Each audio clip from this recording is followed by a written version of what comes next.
On today's episode, we're going to talk about local bands. Local bands. Specifically, The Boy Detective. The Boy Detective. Dads on Couches. Dads on Couches. We're going to talk about the Dorcas Malorcas Brigade. Dorky Smalorcas. Amazing nonprofit organizations. Nonprofit organizations. And funeral professionals. Funeral professionals. And guess who's here? Capoli. So listen in. Let's talk about death, baby. Let's talk about grief and mourning. Is it argumental or existential? What's it mean to me? Let's talk about death. Hi, I'm Benny Capal, and I'm a funeral professional. And I'm Nicholas Capal, a psychologist. Hey, Nick, let's talk about death. Let's do it. Capali, welcome back to the Let's Talk About Death podcast. Thank you so much for coming again. Just get me back to my pod. Thank you for that. I really appreciate that. Today, we're going to talk about you and I and our extracurricular bands that we're in, specifically with anybody who deals with the death profession or any profession that deals a lot with burnout, which obviously psychologists and funeral directors deal with, which you and I are dealing with on the daily. We have to have outlets, and because we're theater kids and because we were meant for the stage, we are both lead singers in two of local bands that have really kind of got some steam. And we're going to talk about the experience of going from a suit and a tie, Capali, to, jumping on stage, sweating, singing to, 100 to 200 people, and, having our lyrics that kind of like get us through this experience. It's wonderful. No, and we should say what bands we're in. Yeah, absolutely. So let's talk about that. So this is Benny. My band is The Boy Detective. We've been together since 2017. Since then, things have really kind of caught steam the last year. We are now signed to an awesome label out of Columbus called Punkerton Records. We now have a full length, which is two of our EPs put together. We've also released some singles with some awesome musicians such as Jay Navarro. And we are going back in the studio in the summer to actually record a full length, which we're super excited about. Since then, we've gotten to play some awesome shows. We're being asked to play festivals. And that is kind of where I'm finding myself torn between all the nonprofits I help with, the band, and then also being a funeral director, full-time funeral director / embalmer. So I'm sure you can talk a lot about that on another pod, but we won't get into that. Let's talk about your band, Capali. It's a hard act to follow. So I am in a band called Dads on Couches. I am the lead singer, frontman. My name is Capali. We've been doing this now for about 2 years. We have played a handful of shows, which they've all gone off really, really well. We've had a lot of good feedback from them. Awesome pictures, awesome videos. And we are now in the process of recording some decent demos to get out. Wonderful. There is rumor that we might be hitting studio in the summer, but it's not 100% official, but there's a good chance of that, along with hopefully some other goodies. So, check us out. Right now, we're predominantly on Facebook and Instagram, but we will continue to grow via social media as we put more stuff out. We do also have a SoundCloud and Bandcamp account, but we currently don't have anything on it yet. So just a heads up on that. That's wonderful. And who else also on this show is in your band? So yeah, the other really cool thing is his twin brother, Dr. Nick, is also on Dads on Couches. He is an amazing vocalist, and he is bass guitar as well. That's wonderful. So there's a possibility that all three of us Capals will be in the studio sometime this summer. So there will be more stuff for you all to listen to. And if you haven't had a chance, I challenge you to pause this episode right now and go to The Boy Detective and like us and subscribe and all that jazz. And I'm sure through The Boy Detective, you will get more information on Dads on Couches as well. I also do want to give a shout out to the two other members. Dean Graves is a phenomenal guitarist, and Fast Hands Miller is a phenomenal drummer. So the four of us together are Dads on Couches. That's wonderful. So we're going to talk about, Capali, about the people we've kind of met through this experience. Now, you, Nick, and I have been in bands for years. We were in a band called Spaghetti Zombies, and we did all this stuff back in the day, and we met a lot of people. And it's really interesting that I found that when we open that door to tell them that we're funeral directors, a lot of questions usually come out. Specifically, when Doc also says that he's a psychologist, people ask a lot of questions and actually are like, "Oh, this is a safe place. These are people that can talk to me about certain situations that I'm dealing with." This has been a wonderful experience. In fact, since people have found that out now that the stage has gotten bigger and more people are coming to shows, I've been asked certain questions. I've been asked like, "Oh, I've really been struggling with the loss of my sibling last year. And because I found out you're a funeral director and because I found out about your podcast, which I had no idea, it's really, really helped." So not only is the band itself a great soapbox for us for mental health that both Capaldi and I use, but also this podcast has extremely helped with that. And I think it helps with both ways. I think people have found the band through the podcast and people have found the podcast through the band. And it's an absolutely wonderful, it makes my heart so big when after a show someone comes up and goes, "Hey, I just want you to know I listened to your pod the other day and that really helped me get through the holidays," right? We're coming up to the holidays, Sure. Capaldi, at this point. So, what kind of experiences have you had when it comes to the death profession and maybe the duality of being a front man? What I find interesting about all of this, and it's positive, but it can be overwhelming. There's so many different connections to what we do with the band and what we do with the podcast and all the other things that we do in the community. We have an amazing community that's been growing around this, which is phenomenal. We've also been growing around the community too. I find that the way that we interact with our families, the way that we interact with the people around us in our profession, has allowed us to have also we're empathetic. So we have an outlook, like when we're not at the funeral home, you can't really shut that off, right? So like we still are having similar conversations to friends and families when we're, like you said earlier, about like somebody saying to you after a show about how they lost a sibling. Like that's awesome that we're able to kind of translate that into other facets of our life. But there's so many different things that, especially Benny here, like it blows my mind in all the different things that he's involved and invested in, because you kind of see everything spill into each other in a great way. And Benny is reaching out to people, through the funeral home, through the band, through the podcast. It's incredible to me. I also know, bringing up the holidays are really tough for people, especially if you've lost somebody around the holidays. So anything we can do to cheer people up, anything we can do to be a support system, to be there for them. And maybe all it is you got some music that rocks and they like it, and for an hour they can just lose themselves into the music without having to think about it. But also you're having these great conversations with people, you're connecting with people. We're constantly building this community of positivity, if that makes any sense. Maybe It sure does. And the other thing that I've realized that both of our bands have been a part of is all these nonprofits that we're helping out too through these shows, and vice versa. They're helping us out. There's some awesome nonprofits out of Detroit. One sect is called Punk Rock Saves Lives. They have a Detroit chapter, and then there's also Food Not Class. Yep. And then also one of my nonprofits, which I've talked about before, we had Kate Hardy on the show, is 6 Feet Over and Suck at Suicide we help with.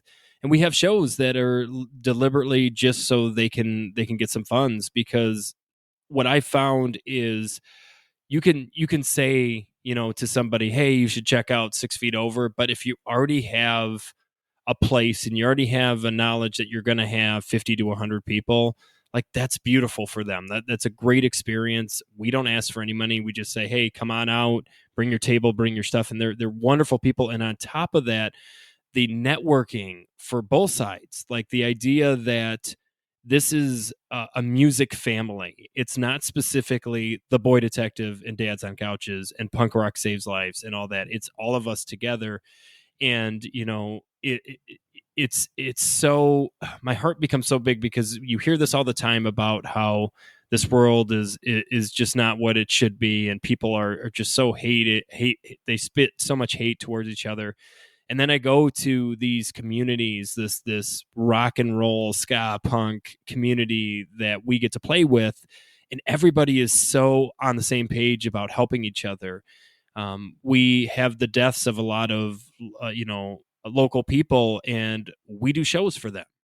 And so it's really interesting because it's not that different from what you and I do behind a podium in a funeral.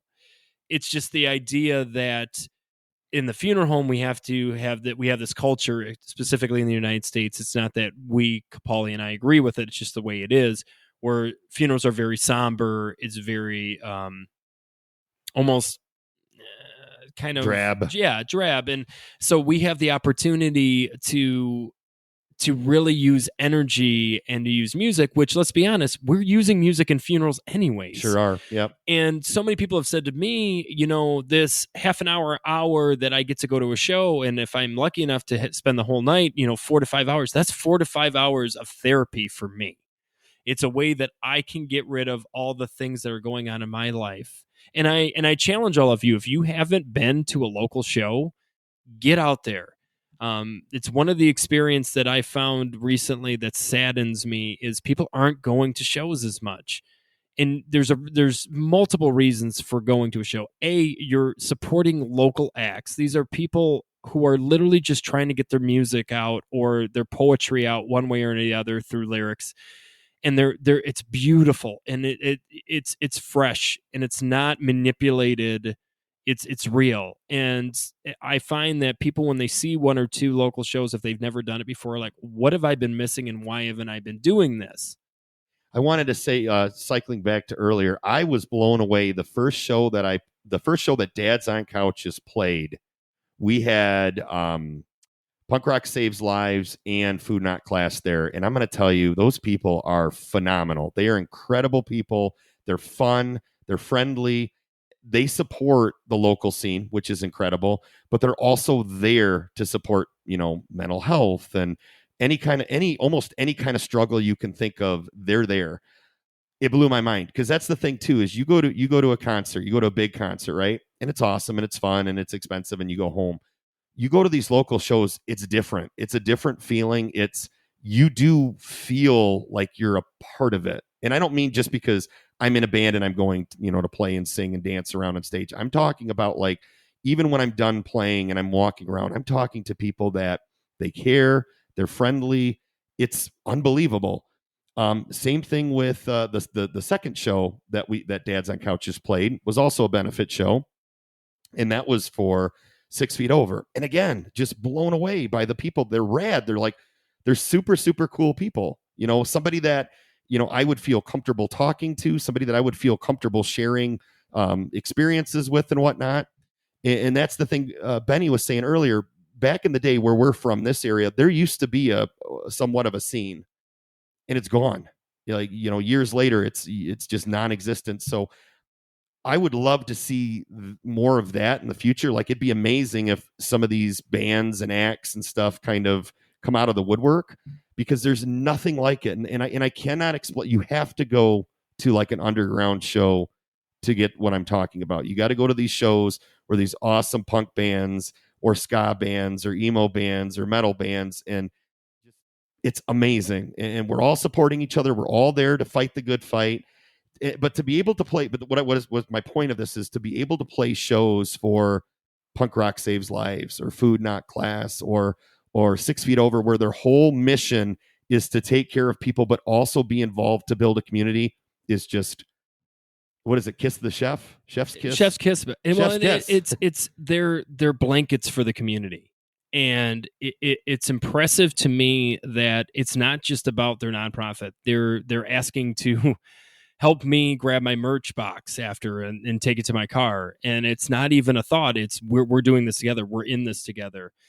And the thing is like why I keep making this is because if you really think about it, there is a lot of similarities of a show, or specifically our community, our community of punk rock and ska and hardcore in this area, where when somebody is struggling or when somebody dies or when somebody has a heart attack, we're on the forefront of, we're going to start a FundMe, or we're going to make a show that all profits go to that family, and bands are willing to play. Sure are. See, that's the beautiful thing, is just this environment that, specifically bands, because bands are filled with artists, and artists tend to really have some mental issues to begin with, because we're really getting into the heat of the meat of a lot of things. Depression. And on top of that, artists tend to be in a community with other artists, and we have some amazing talent that sometimes it's a struggle. It's a struggle to be here sometimes. Anxiety.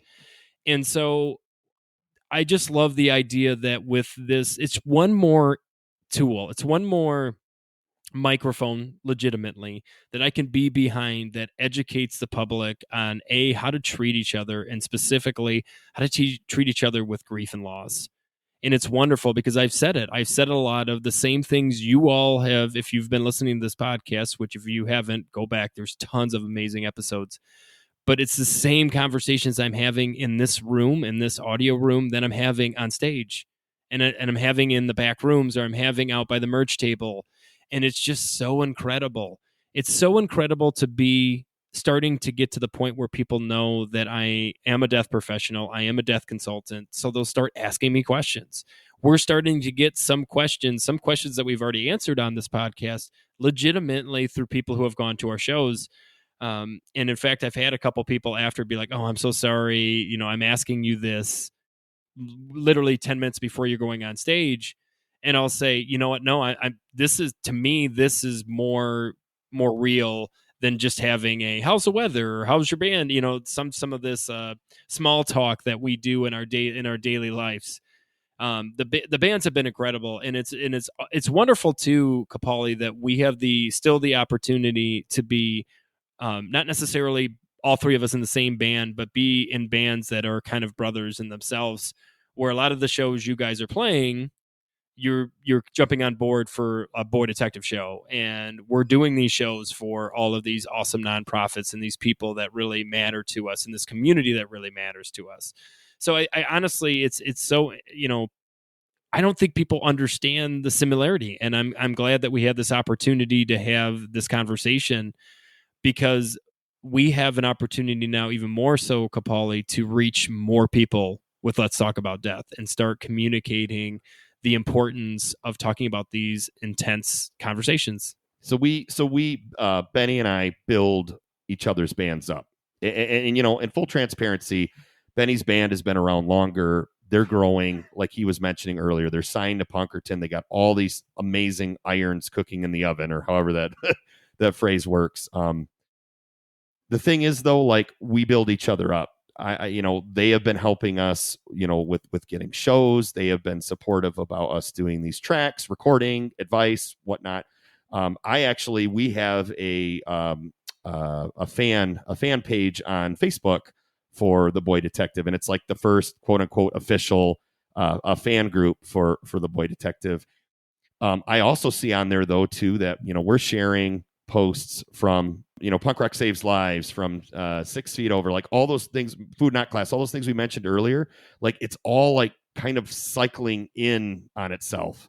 So like we're like building each other up as bands. We're building each other up as people. We're building up our fans, family and friends. We got all these nonprofit organizations involved. It's like I said earlier, it's positively overwhelming how much is involved in this.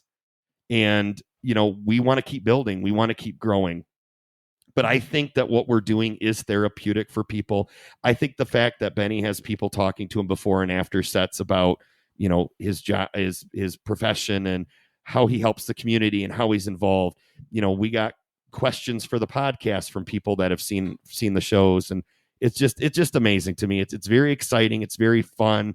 It's great. It's like it's a good cause, and we just want to keep that growing. We keep that building. I will say it's really interesting, Kapal, and I'm sure you've dealt with this. When you see somebody at our shows and then they end up coming in the funeral home not It's weird. knowing that they're coming. It's weird. And they don't know, they don't put the 2 and 2 together right away who you are, or maybe they didn't know.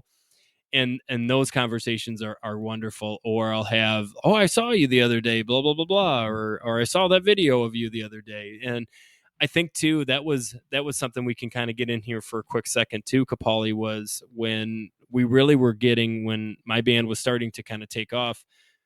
Dad was nervous, was very nervous about how I was going to be able to juggle time, but also like, oh, is this too much for this community? Is he going to say something or do something? And I'll be honest, there was a little of myself for a while that was thinking about it, but then I realized, no, people tend to really like it. I don't find my community is upset by anything that I'm doing. I think if anything, they're very supportive.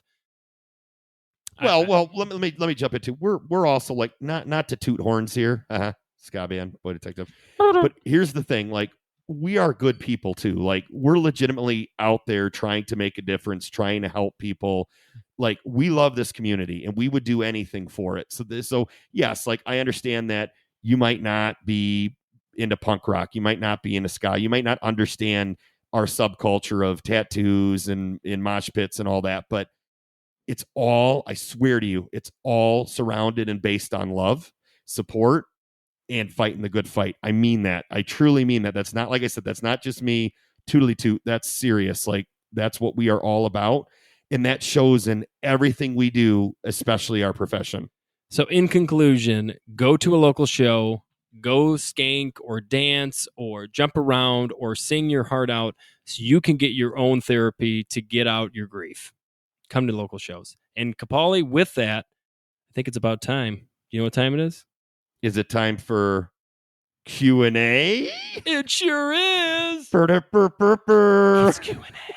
Q&A, everyone loves that Q&A. You got one for me? All right, here we go. Hi, friends. Been listening for about a year now and really enjoy the podcast. I guess my question would be how to grieve the loss of someone. A little over 3 years ago, a cousin of mine passed away, and that was rough. We grew up playing football and baseball together. As adults, we didn't see each other a lot. It wasn't until recently I learned he had been struggling with depression and that he passed from suicide. It's been about 2 months since I learned about this, and the hurt feels a lot different than it originally did. Much love. Also, sorry for dropping that info on Benny after the Boy Detective show. That feels inconsiderate in hindsight. I wasn't laughing because that was funny. I was laughing because of the Boy Detective thing. Literally, we just talked about it. I actually remember this individual, and if you were listening to this, I was so in awe that you were so willing to be vulnerable and tell me that in front of some other people that were just walking around. You know, that you talked about the story, and the first thing I want to talk about is for some people 3 years seems like a long time. It's not. Grief has a different time frame. I don't believe you ever truly get over grief. I think grief is something that you walk with. And I think this specifically, you saying that, you know, you're still struggling, you know, after 3 years and finding out. The other thing too, is you found out things after. You found out things after the fact. And Doc and I am going to toot his horn, even though he's not here. He always says, you know, you can't blame yourself for things you don't know. Don't shouldn't have all over yourself. Because at the end of the day, if you knew he was dealing with certain things, you would talk to him about it, or you would confront him about it. The fact that you didn't know about this is what a lot of this grief is coming from. You're coming from a place where you don't have a lot of answers that you wish you had.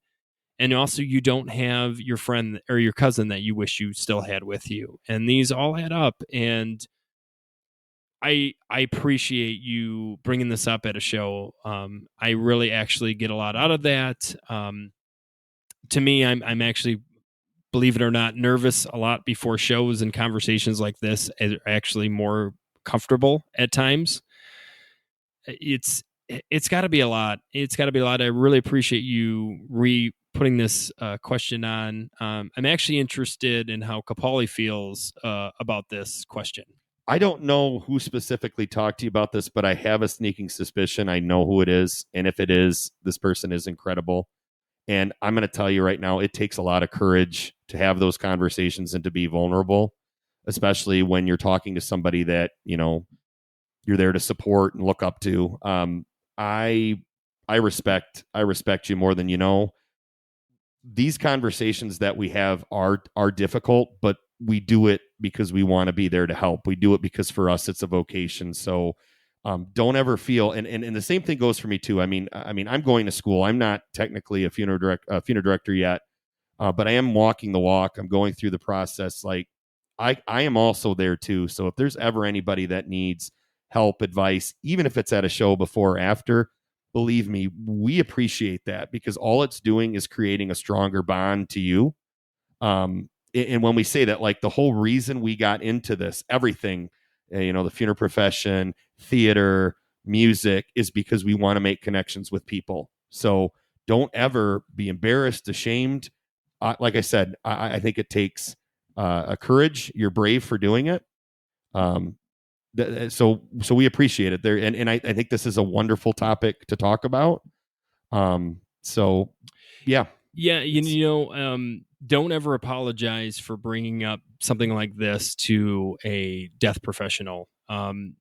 We are there to be there for those situations because we understand that not many others will understand or dismiss those conversations. So, like I said, you have nothing to be ashamed or apologize for. I was glad I was there. I think we are put sometimes in places specifically for these kind of situations. And I'm just glad that I could be somebody to at least lend some sort of sight. I hope it was good. Hope it wasn't bad. But when you told me this story, the big thing that caught my attention was you just found out this extra stuff recently, like 2 months ago, but your cousin's been dead for 3 years. And so, of course, that's going to cause extra because you're learning a new piece of the puzzle, right?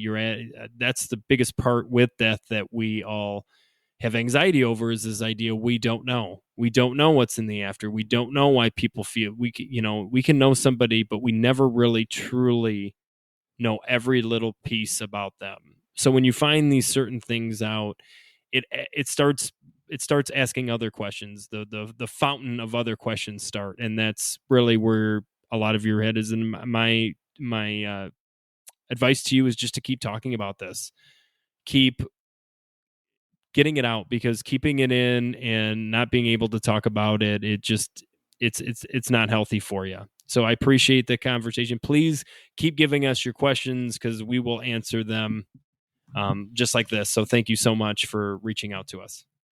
All right, we're going to close up shop here. So as always, thank you so much for listening. Email us with your thoughts and questions. That's letstalkaboutdeathpod@gmail.com. Please share with your friends to help spread the word about our mission to get people talking about death. If you like us, give us 5 stars, leave a review. Because if you are not talking about death, Benny, you are not living. Ba-ba-ba-ba-bum. Good night. Hey guys, guess what? What? The documentary of you guys, Let's Talk About Death, is on Tubi. To Yeah. be. Or Watch. not to be. Yes. So you can stream this for free to all of our listeners on Tubi. It's on Wolf Vision Docs. It's episode 3. Check it out. You're gonna really get a nice slice of life with these guys, these twins, these awesome human beings. And you'll get to see more about their funeral home and what they do. And you'll even get Capaldi in there with a bow tie. Oh, man. Yeah. Like It's great. You'll get to see like the real deal visually. You'll get to see it visually instead of just listening to it on audio. I think we're going to ruin it for them. Yeah, They're we gonna might have actually already see done it. I us. apologize. Already. And you'll get to see Big Man on Campus. We can't forget about Big Dave. Papa Dave, he will show you his leg. Ooh, baby. It's awesome. So check it out on Tubi. Share and it. Spread it. Spread it. And thank you for your support. Thank you.